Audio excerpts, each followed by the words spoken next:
అందరికీ నమస్కారం అండి. అల్లం గురించి. అల్లం మనందరికీ తెలిసిన ఘాటైన వాసనతో నిండిన ఆహార పదార్థాల్లో వాడే మసాలా దినుసుగానే తెలుసు.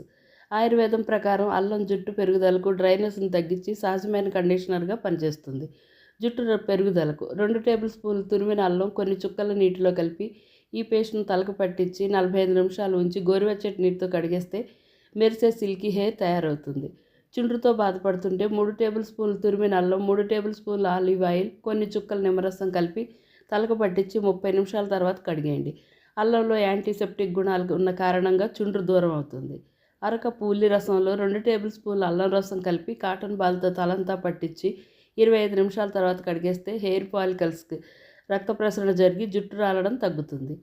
కాలం ఏదైనా మన చేతులు డ్రైగా తయారవుతుంటాయి. ఎటువంటి క్రీములు వాడకుండా అల్లంతో మన చేతులు మృదువుగా చేసుకోవచ్చు. 100 గ్రాముల అల్లం పేస్ట్ని చెంచా కొబ్బరి నూనె, ఒక అర లీటర్ నీటిలో